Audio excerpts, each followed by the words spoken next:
Dostuma verəcəyim məsləhət, məndən əvvəl etdiklərimi etmə.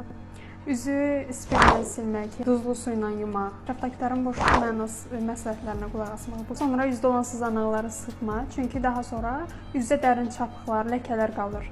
Makiyajdan ümumiyyətlə istifadə etmərəm.